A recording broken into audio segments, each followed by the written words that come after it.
आप ज़रा तसव्वुर करें कि मैं आपसे मुतालबा शुरू कर दूं कि भागे भागे जाएं और मेरी वीडियो का लिंक टैग करके करोड़ों की आबादी वाले एक मुल्क पर सैंक्शंस के लिए मुहिम चलाएं। कितना लालच से भरपूर और गिरा हुआ मुतालबा होगा। यकीन करें, अगर इन्होंने लाहौर चाइना चौक पर खड़े हुए नुमाइशी तैयारे को भी टारगेट कर लिया होता ना, तो कह चुके होते कि हमने F-16 को मार गिराया। 3 साल से इस भाई की वीडियोस पर गलत रेफरेंसेस, गलत तस्वीर और गलत नाम लिखे हुए, लेकिन ना इन्होंने करेक्शन की और ना मुआवजत की। हमारी इस वीडियो के तमाम रेफरेंसेस इंडियन मीडिया से, इंडियन किताबों से या चंद एक जरूरत के मुताबिक इंटरनेशनल इदारों से है, एक भी डेली पाकिस्तान का रेफरेंस नहीं। इतनी अकल तो पैदा करो कि ये समझ सको कि $1 बिलियन की IMF किस्त पाकिस्तान का बजट बैलेंस है। ये पाकिस्तान का कुल बजट नहीं है भाई। पाकिस्तान को कर्ज लेने पर भिखारी कहते हुए थोड़ी शर्म करें, क्योंकि आपका एक्सटर्नल डेट पाकिस्तान के दुगने से भी ज्यादा है। हमें हिम्मत का भाषण देने वाले रजनीकांत साहब ने खुद इतनी हिम्मत नहीं कि अपनी रियासत से अपनी रियासत में आकर पूछ सके कि जिन खुफिया ट्रेनिंग कैंप्स पर आप आज किताबें छाप रहे हैं वो आतंकवाद नहीं है क्या? मैं आपको दिखाता हूँ आप अपने इंटरव्यूज में, अपनी वीडियोस में क्या कहते और क्या करते रहे हैं। कैसे हैं साथियों, मैं फैसल वड़ाइच। जिस वक्त इंडियन यूट्यूबर दारोव राठी ने पाकिस्तान के खिलाफ बिल्कुल बेसरोपा झूठी वीडियो पब्लिक की, मैं एक पॉडकास्ट की तैयारी में था। मुझे किसी ने वीडियो शेयर की और कहा कि इसे देखो। बाय द वे, मैं पहले भी दारोव राठी के फर्स्ट पेज रिसर्च मेथड का फैन नहीं था, लेकिन मैंने इसे एक अच्छा वीलॉगर जरूर समझ रखा था। मगर इस प्रोपेगेंडा वीडियो ने तो मेरा सर ही चका दिया कि इसे क्या हो गया है, ये तो अच्छा खासा हुआ करता था। आखिर इसने पाकिस्तान मुखालिफ मुहिम के लिए उसी मीडिया का सहारा क्यों लिया जिसे वो खुद गोदी मीडिया कहता रहा है। इसी दौरान जब मेरी ट्विटर पर नज़र पड़ी तो मैंने वहाँ भी देखा कि इन्होंने उधर भी पाकिस्तान मुखालिफ मुहिम चला रखी थी कि सब इनके फैंस भागे भागे जाएं और इनकी वीडियो का लिंक कॉपी करें और एज एन एविडेंस FATF के हैंडल से रीशेयर करें, ताकि पाकिस्तान पर 25 करोड़ लोगों की आबादी के मुल्क पर पाबंदियां लगवाई जा सकें।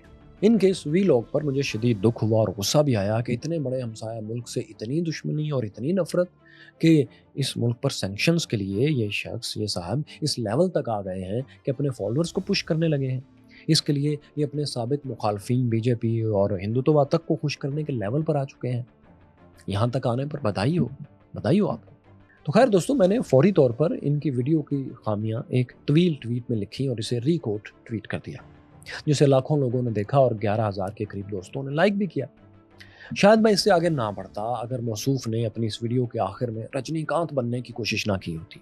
ये ना कहा होता कि मुझ में तो बहुत हिम्मत है, आप भी पाकिस्तानियों हिम्मत करके अपनी हुकूमत से फलां और फलां सवाल करें। हिम्मत करो अपनी सरकार से सवाल करने की, सवाल करो अपनी सियासत से। पाकिस्तान एक आतंकी देश क्यों बन रहा है? यहाँ मैंने जरूरी समझा कि एक तफसीली जवाब इनको और अपनी ऑडियंस को खास तौर पर देना चाहिए। ऐसा जवाब जिसमें मैं इनके खिलाफ बाइकआउट का मुतालबा आप लोगों से बिल्कुल नहीं करूँगा, क्योंकि हम वो लोग नहीं हैं, और ना ही मैं इंडिया के 1.5 अरब लोगों को कोई ताना दूंगा, क्योंकि हम उनको अपनी तरह के इंसान समझते हैं। मेरी सारी गुफ्तगू इन साहब से और इनके दीगर साथियों देशभक्त में जरगारो वारिया, जनरल बख्शी और उनाब गोस्वामी के लिए है, और इन जैसे दूसरों के लिए, और जनरल मोदी के लिए भी है, जो कि अब फौजी वर्दी में मुख्तलिफ पोस्टर्स में नज़र आ रहे हैं। बहुत सी बात तो दोस्तों मैंने अपने ट्वीट में ही कर दी थी कि इनके तमाम रेफरेंसेस इनके अपने अखबारात से हैं और उनमें भी सोर्सेज से बातें की गई हैं। सो मैं उन पॉइंट्स को रिपीट नहीं करूंगा, इससे आगे की बात करूंगा। इन साहब ने 19 मिनट 40 सेकंड पर अपने भाषण का सबसे बड़ा झूठ बोला।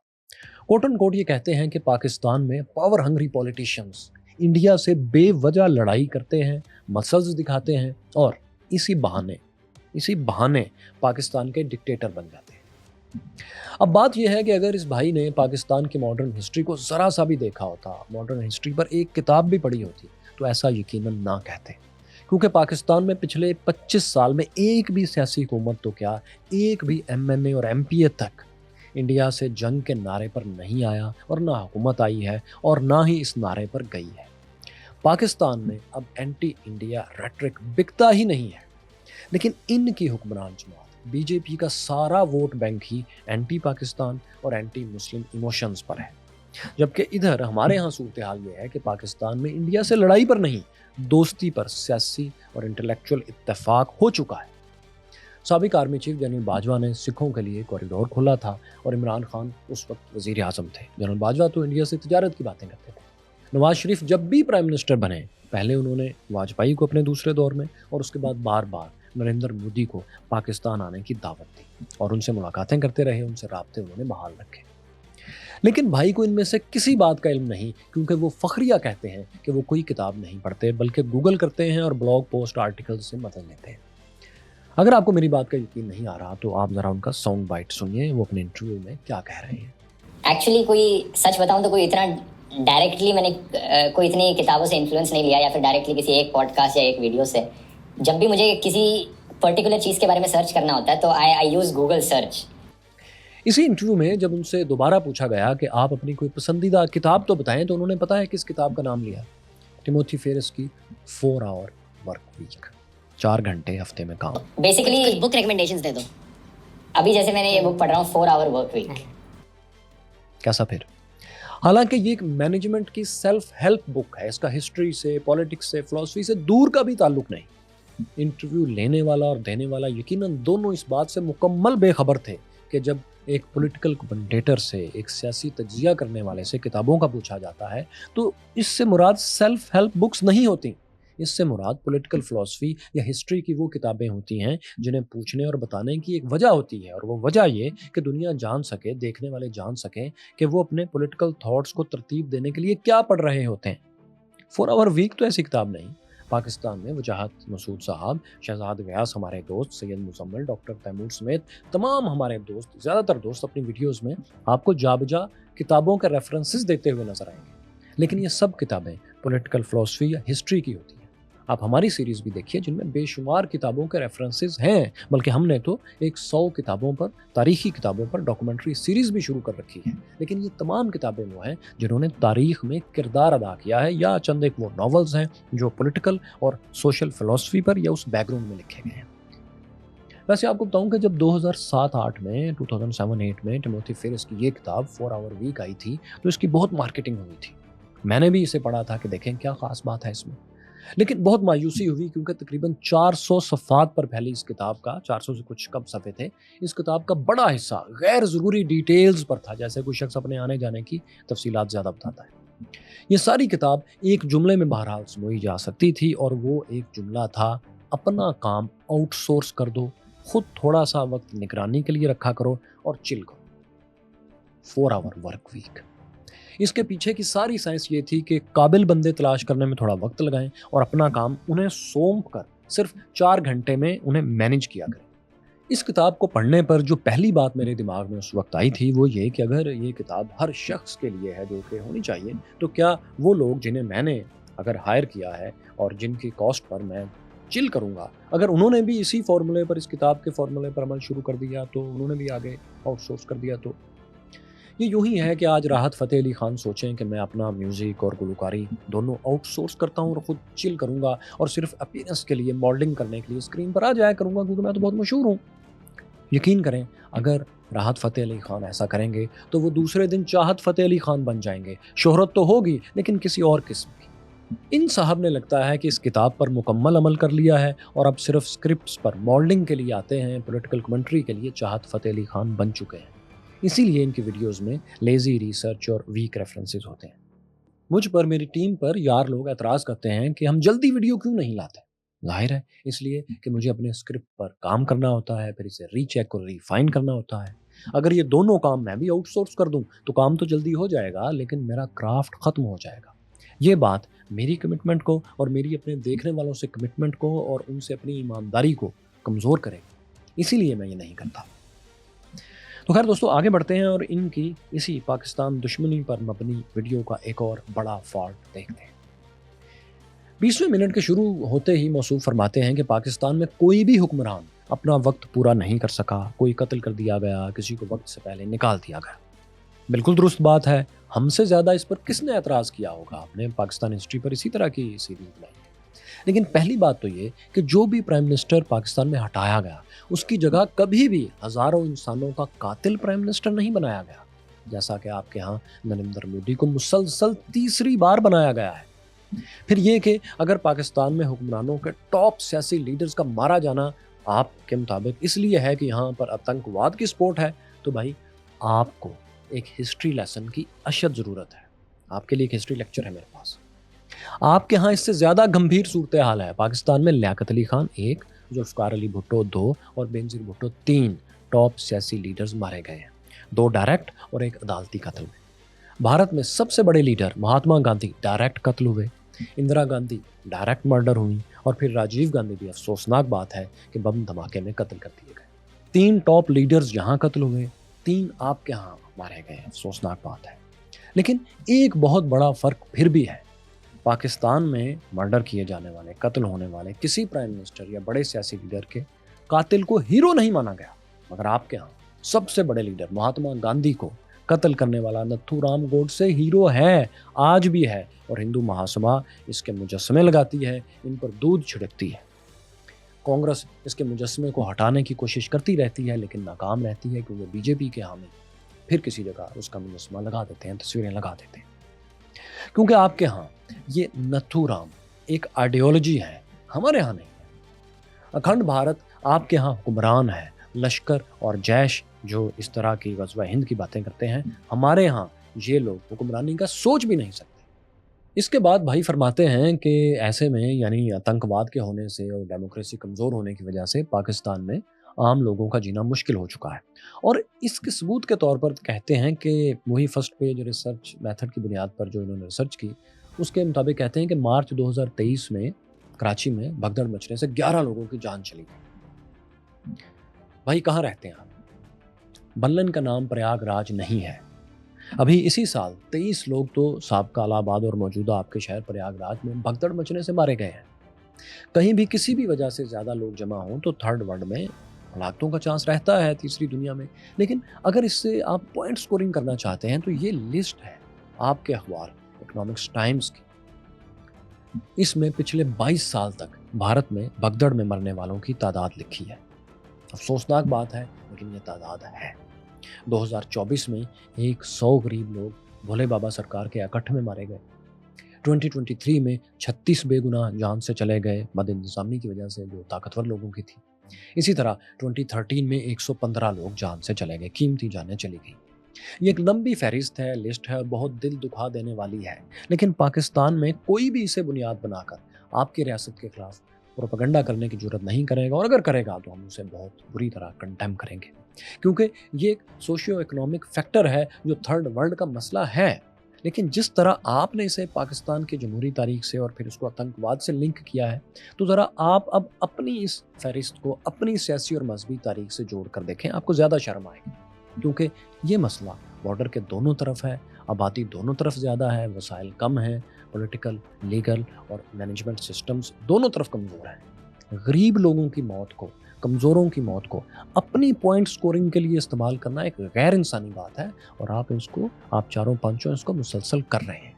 ये मौसूफ जिस बात पर रजनीकांत बनते रहे हैं वो ये थी कि इनमें हिम्मत बहुत है, लेकिन पाकिस्तानी दरअसल हिम्मत नहीं करते कि सवाल करने की हिम्मत। इन्होंने अपने वीलॉग के 21वें मिनट पर फरमाना शुरू कर दिया कि पाकिस्तानियों हिम्मत करो और सवाल करो अपने हुक्मरानों से कि ये एक आतंकी देश क्यों बनता जा रहा है। भाईजान, हम तो सवाल ही अपनी हुकूमत, अपने डिक्टेटर्स और अपने लीडर्स से करते रहे हैं। हमारे तो सबसे ज़्यादा देखे जाने वाले यूट्यूब चैनल्स, वीलॉग्स और न्यूज़ मीडिया ऑर्गेनाइजेशंस जो हैं वो दिन रात अपने ही ताकतवर लोगों से ज़्यादा सवाल करते हैं अपने मसाइल की जब बात होती है। शायद हम दुनिया की सबसे ज़्यादा सेल्फ क्रिटिसाइज करने वाली कौम भी इसीलिए बन चुके हैं। लेकिन आज मुझे ज़रा आप अपनी हिम्मत का जवाब दीजिए और बताइए आपने कब अपनी स्टेट के गैर मुल्की एजेंडों पर सवाल किया है? बताइए कब किया है? आपने अपनी स्टेट की तिब्बत में बागियों को सपोर्ट करने की पॉलिसी, श्रीलंका में तामिल टाइगर्स को सपोर्ट करने की पॉलिसी, बांग्लादेश में मुक्ति बाहिनी को ट्रेन करने की, वेस्ट बंगाल में जो ट्रेनिंग कैंप्स थे उसकी पॉलिसी, बलूचिस्तान में BLA को ट्रेनिंग देने, कनाडा, अमेरिका और पाकिस्तान में टारगेट किलिंग्स की पॉलिसी पर कब सवाल उठाया? कब हिम्मत करी आपने? एक सीरीज़ तो दिखाएं, एक वीडियो तो दिखाएं जिसमें आपने तालिबान को दहशतगर्द कहने के बाद इनसे ताज़ा ताल्लुकात पर कभी सवाल उठाया हो कि हम ये क्या दो नंबरी कर रहे हैं। कभी हिम्मत करी हो तो बताइएगा। हमने हिम्मत की है, लाहौर में बैठ कर की है।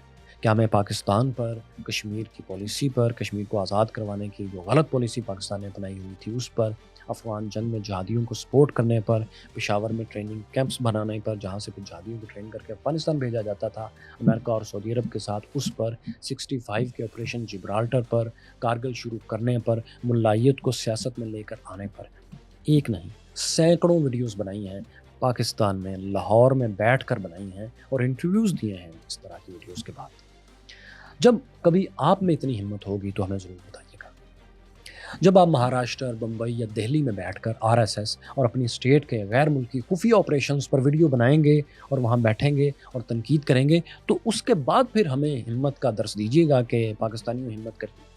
मैं उम्मीद करता हूँ कि कभी आप ज़रूर हिम्मत करेंगे। आप एक अच्छे इंसान हैं। अब तक क्यों नहीं की? शायद इसलिए कि हिम्मत आउटसोर्स नहीं की जा सकी 4 आवर वर्क वीक के लेसन के मुताबिक, क्योंकि आप जानते हैं और आप कहते रहे हैं कि भारत एक गैर महफूज मुल्क है, इसलिए हिम्मत नहीं करी आपने। जी हाँ, सुनिए, आपने चंद साल पहले यही कहा था जब आपसे एक इंटरव्यू में पूछा गया कि आप कहाँ ज़्यादा महफूज महसूस करते हैं, तो आपने कहा मैं इंडिया से बाहर ज़्यादा महफूज महसूस करता हूँ। सुनिए आपने क्या कहा। कोशिश तो मैं यही करूँगा कि अगर मैं यहाँ रहता तो इतना ही फियरलेस होता, लेकिन डेफिनेटली एक एक्स्ट्रा एंगल, एक एक्स्ट्रा डायमेंशन ऑफ सिक्योरिटी है बाहर रहकर। उतनी परवाह करने की जरूरत नहीं पड़ती जितनी इंडिया में रहकर पड़ती। आप देखिए कि ये 4 साल पुरानी वीडियो है, जब भारत आज जितना गैर महफूज नहीं था, उस वक्त भी भाई को लगता था कि भारत से बाहर रहकर काम करना आसान है। आज की सूरत हाल क्या है, इसका आप अंदाज़ा खुद कर सकते हैं। इसके बाद दोस्तों, हम आपको इनकी रिसर्च का एक और पोल भी खोल कर दिखाते हैं, जिससे आपको ये पता चलेगा कि ये साहब जब अपनी रिकॉर्डिंग करवा रहे होते हैं तो इन्हें अपनी आउटसोर्स प्रोडक्शन के मुताबिक ये भी अक्सर इल्म नहीं होता कि इनके किस जुमले पर क्या रेफरेंस या क्या हेल्पिंग वीडियो लगाई जाने वाली है। मैं सिर्फ 2 मिसालें आपके सामने रखता हूँ, एक इस वीडियो की और एक माजी की वीडियो की, सिर्फ पॉइंट एस्टेब्लिश करने के लिए कि जो मैं कह रहा हूँ ये हकायक पर मबनी है। पाकिस्तान पर पाबंदियां लगवाने की कोशिश वाली इस वीडियो के 11 मिनट 3 सेकंड के फ्रेम पर आप जरा देखें। ये साहब अपने ही मुल्क के अखबार इंडिया टुडे का रेफरेंस दिखाते हुए एक मिलिट्री ट्रेनिंग कैंप की फंडिंग पर बोले जा रहे हैं और इनके फरिश्ते भी नहीं जानते कि स्क्रीन पर टेक्स्ट के नीचे जो फंड रेजिंग के लिए पोस्टर दिखाई दे रहा है वो बिल्कुल दूसरी एक उलट कहानी सुना रहा है। वो ये नहीं बता रहा कि ये कोई ट्रेनिंग कैंप है। अगर वो गलत है, वो पोस्टर गलत है, तो भाई को चाहिए था कि उसे एक्सप्लेन कर देते। अब चूंकि वो एक मस्जिद के लिए था और चंदे का उर्दू में लिखा हुआ पोस्टर था, तो इनके हिसाब से तो आतंकवाद ट्रेनिंग कैंप ही हो सकता है, और क्या होगा। सो इन्होंने उस स्क्रिप्ट को बोलने से ज़्यादा तकल्लुफ़ ही नहीं किया कि अपनी ऑडियंस के लिए इसे ट्रांसलेट कर देते, इसे अच्छी तरह से एक्सप्लेन कर देते कि ये क्यों है, ताकि उनके इंटेलेक्ट की, देखने वालों के इंटेलेक्ट की थोड़ी सी लाज तो रह जाती। अपने देखने वालों को इतनी सी इज्जत तो आपको देनी चाहिए थी। लेज़ी और आउटसोर्स की हुई रिसर्च का यही नतीजा होता है। अगर आपने इस मस्जिद को ट्रेनिंग कैंप साबित करना ही था तो कम से कम इससे बेहतर रेफरेंस आपको लेकर आना चाहिए था। अपने ही अखबार की, अपने ही इंटेलिजेंस इदारे रा की सोर्सेज और उसकी भी बेजान तस्वीर, तो कोई एविडेंस नहीं है, कोई सबूत नहीं है। पाकिस्तान में अक्सर मसाजिद, अक्सर मदारस इसी तरह इश्तिहार लगाकर दीवारों पर चस्पा करके चंदा जमा करते रहते हैं और इसी तरह इनको मुकम्मल किया जाता है। इस चंदे में मुल्ला हजरात थोड़ी बहुत ज़रूर करप्शन करते होंगे, लेकिन मस्जिद के अंदर एक मिलिट्री ट्रेनिंग कैंप बन जाता हो राठी साहब। लगता है आपने इतनी हिम्मत भी नहीं करी कि स्क्रिप्ट पढ़ने से पहले रेफरेंस की डिटेल ही देख लेते कि जो अखबार और तस्वीर दिखाई जा रही है वो आपकी मॉडलिंग के दावे से मुताबिकत बिल्कुल भी नहीं कर रही। इसके अलावा भी मिसाल के तौर पर हम आपको इनकी बहुत सी वीडियोस पेश कर सकते हैं जो पाकिस्तान के मुतालिक तो नहीं है, लेकिन ऐसी ही गलतियों से भरपूर हैं, बल्कि इससे भी ज़्यादा फाश गलतियों से भरपूर है। अभी सिर्फ एक वीडियो का एक फ्रेम रेफरेंस के तौर पर आपको दिखाना चाहता हूँ कि ये साहब लेजी रिसर्च को किस तरह फैंसी ग्राफिक्स में छुपा देते हैं और गलती हो जाने पर अपने बड़े बड़े दावों के बरक्स ना तो उस गलती को एडिट करते हैं, ना ही ऑडियंस से माजरत करना गवारा करते हैं। आप इनकी ये 3 साल पुरानी वीडियो का एक फ्रेम देखें जो वर्ल्ड वॉर 1 की तारीख पर इन्होंने बनाई थी, और ये एक ऐसी तस्वीर दिखा रहे हैं जो उस शख्स की है, गैव्रिलो प्रिंसिप की, जिसने गोली चलाकर ऑस्ट्रिया के वली अहद को कत्ल किया, जहाँ से फिर वो लड़ाई शुरू हुई जो फर्स्ट वर्ल्ड वॉर में बदल गई। ये बहुत अहम किरदार है।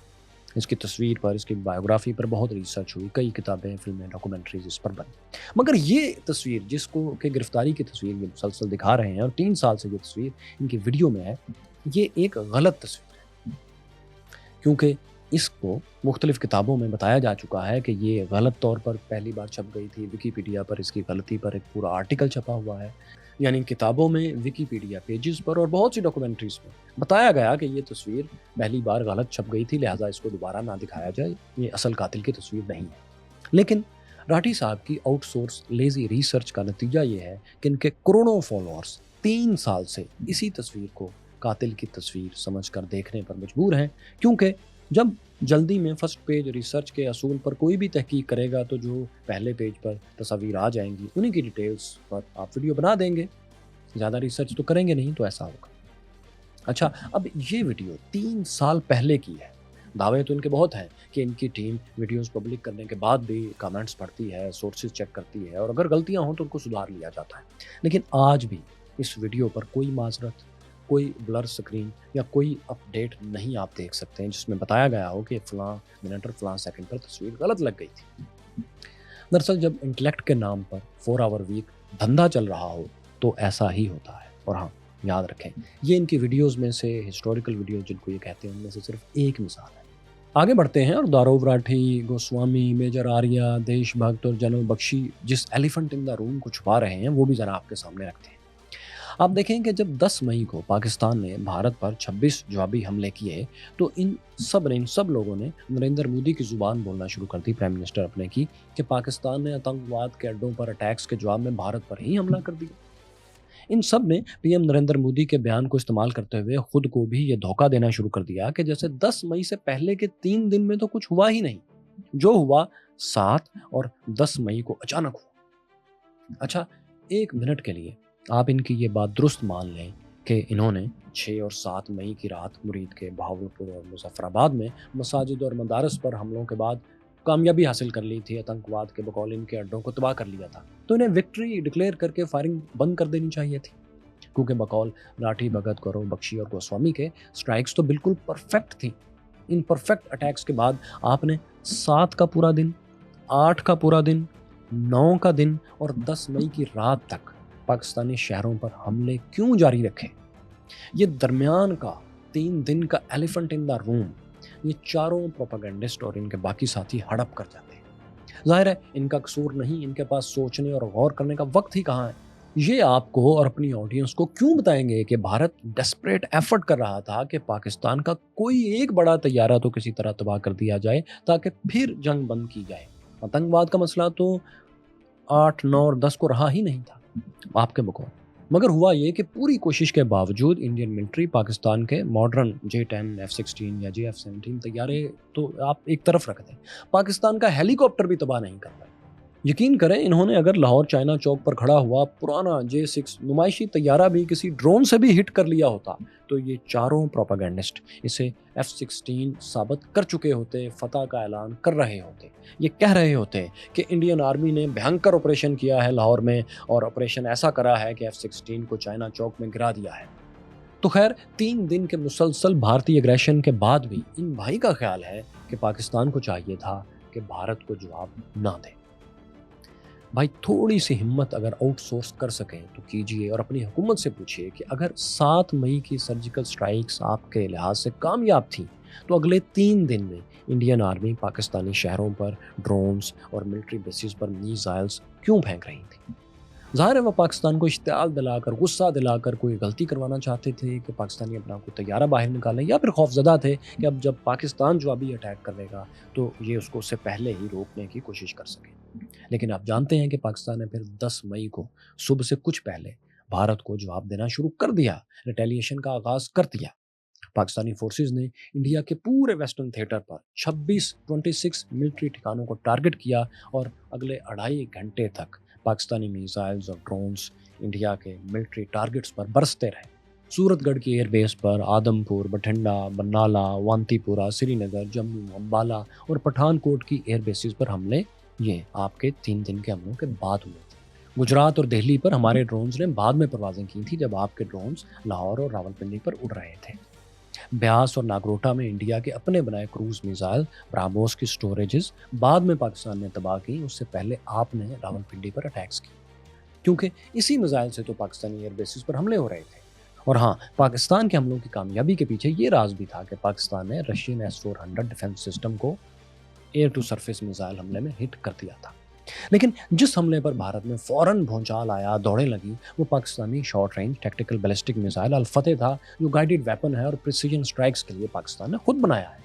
انڈین ملٹری اور سپوکس پرسنز اور انالسٹ بعد میں دہائی دیتے رہے کہ پاکستان نے الفتح میزائل ہی چلا دیا، جیسے کہ بھارت تو کاغذ کے میزائل بھیج رہا تھا اور ڈرونز بھیج رہا تھا۔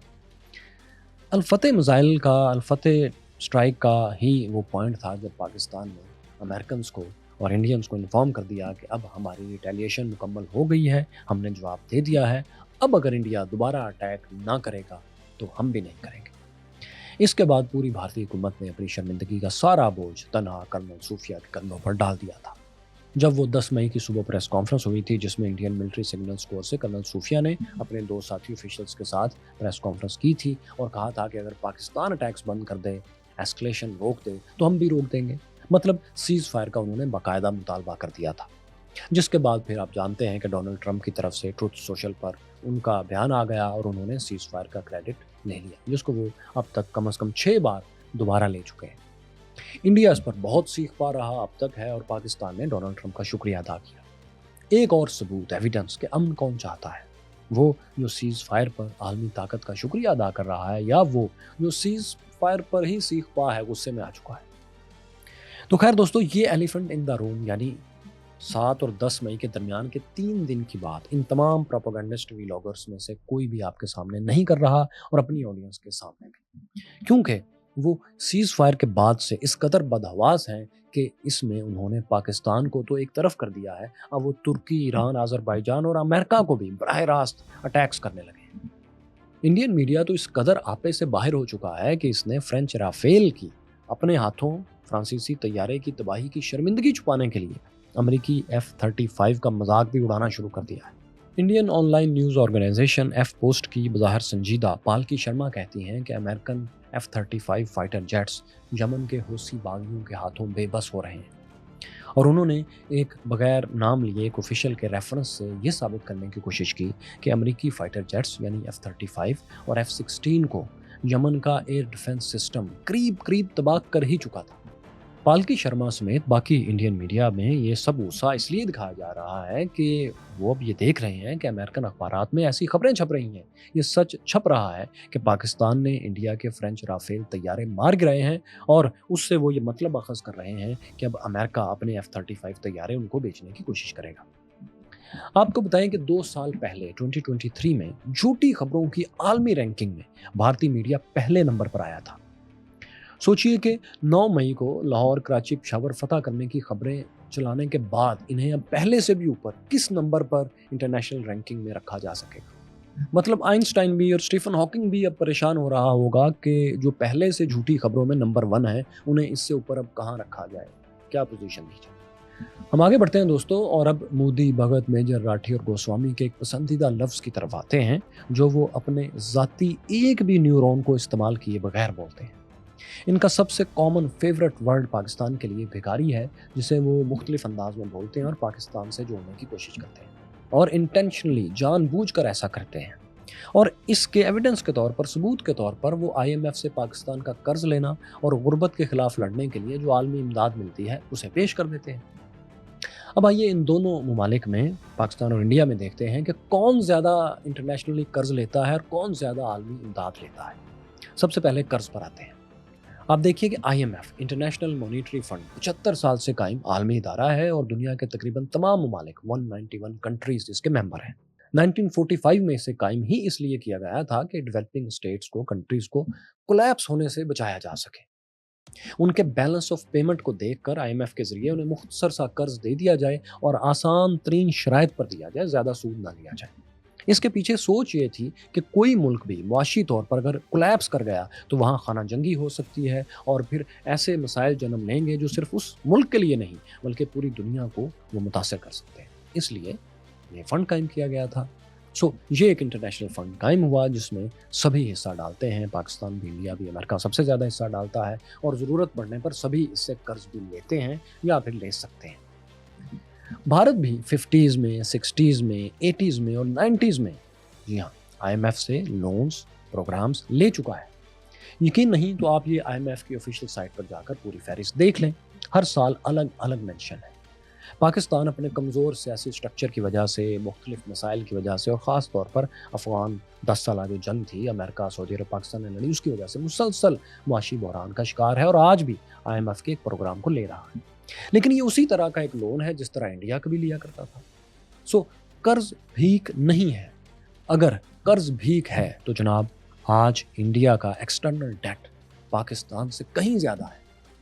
Indian news outlet live mint, जिसके रेफरेंसेस ये तमाम प्रोपेगेंडिस्ट अक्सर दिखाते हैं, ये इंडियन बिजनेस फैमिली बिरला के ओनरशिप में ये न्यूज़ ऑर्गेनाइजेशन है, इसमें लिखा है कि पाकिस्तान का एक्सटर्नल डेट 131 अरब 131 बिलियन डॉलर्स है।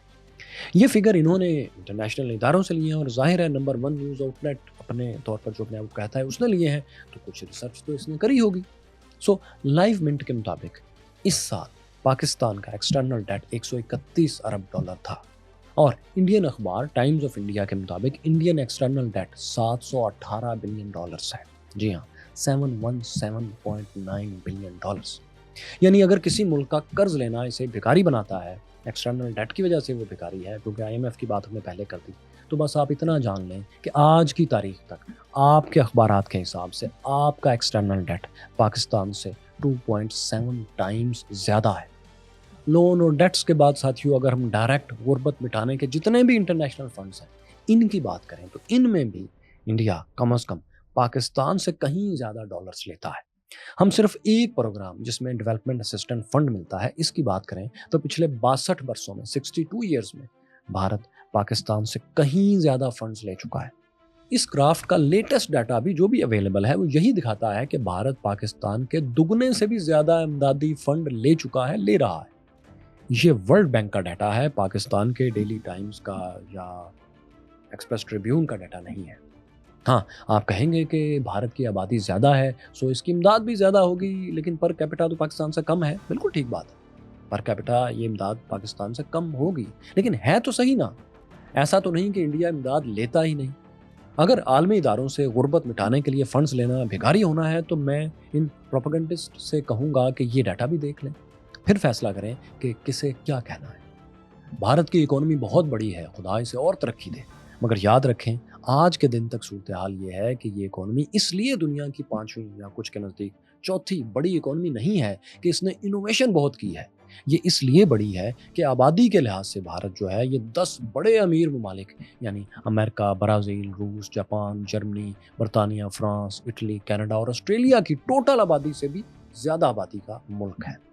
वैसे अगर इन तमाम जो कंट्रीज़ हैं 10 मुल्क जिनकी आबादी से ज़्यादा इंडिया की आबादी है, इनकी अगर इकोनॉमीज़ को जमा किया जाए तो 60 ट्रिलियन डॉलर से ऊपर की ये लोग इकोनॉमीज़ बनते हैं और इंडिया आज भी 4 ट्रिलियन डॉलर्स की इकोनॉमी है।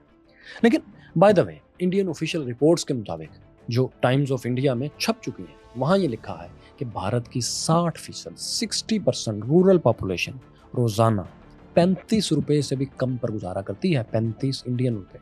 एक और इंडियन अखबार दक्कन हेरल्ड में इकोनॉमिस्ट वी रघुनाथन का एक आर्टिकल छपा, वो लिखते हैं कि अगर इंडिया के टॉप 5% अमीर तरीन लोगों की दौलत उन्हीं के पास रहने दी जाए और बाकी 95% जो इंडिया है इसकी दौलत के मुताबिक हिसाब किया जाए तो 95% इंडियंस जो हैं इनकी पर कैपिटा इनकम $1130 बनती है, जो कि अफ्रीका के उन ममालिक से भी कम है जो सहारा डेजर्ट में। इन अफ्रीकी ममालिक की डिक्लाइन इकोनॉमी के वक्त भी जो पर कैपिटा इनकम है वो $1600 है, यानी कि इंडिया से $370 ज़्यादा। दोस्तों, हमारे इस वीलॉग का ये आखिरी इकोनॉमी वाला हिस्सा ख़ास तौर पर उन इंडियन पॉलिटिशियंस और हेट स्पीकर्स के लिए था जो पाकिस्तान की कमज़ोर इकोनॉमी पर और उसकी सियासी सूरत हाल पर भिखारी जैसे तंज़िया और हकारत से भरपूर अल्फाज इस्तेमाल करते रहे हैं। लेकिन ये आखिरी चंद सेकंड और ये चंद जुमले सिर्फ उन एक साहब के लिए हैं जो पाकिस्तानियों को बड़े रजनीकांत बनकर लेक्चर देने के लिए आए थे। राठी साहब, आपने बार बार कहा कि पाकिस्तानी हिम्मत करें। हमारी हिम्मत है कि हम अपनी इस्टेब्लिशमेंट से अजमल कसाब के घर में जाकर पूछने से लेकर 71 के सानहे तक पर सवालात कर चुके हैं और अकबर बुक्टी के कत्ल से लेकर कश्मीर में मुजाहिदीन भेजने के फेल प्रोजेक्ट तक पर सवालात उठा चुके हैं, करते रहे हैं, करते रहेंगे। मेरी वीडियोज़ और इंटरव्यूज़ गवाह हैं। ज़रा आप हिम्मत करें और ये किताब जो आपके मुल्क में छपी है और आपके राइटर्स ने लिखी है, इस पर अपनी हुकूमत से सवाल करें। उनसे पूछें कि हमसाया ममालिक को तोड़ने के लिए अपने मुल्क में मिलिट्री कैंप्स बनाना आतंकवाद नहीं था क्या और नहीं है क्या? बर्लिन से महाराष्ट्र में आकर ज़रा RSS से पूछ कर तो दिखाएं कि जय श्री राम के नारे लगाने पर वो लोगों को, मुसलमानों को ख़ास तौर पर क्यों मजबूर कर रहे हैं। ज़रा आएँ, हिम्मत करें, पूछ कर तो दिखाएं। اور آخر میں اگر ہماری ہمت دیکھنی ہے تو یہاں دیکھ لیں کہ ہم نے محمد بن قاسم سے لے کر پاکستان کے فاؤنڈنگ فادرز تک پر، ان کی پالیسیز تک پر سوالات اٹھائے ہیں اور نہرو کی اچھی پالیسیز کی تعریف کی ہے اور لاہور میں بیٹھ کر کی ہے۔ کیا آپ میں اتنی ہمت ہے؟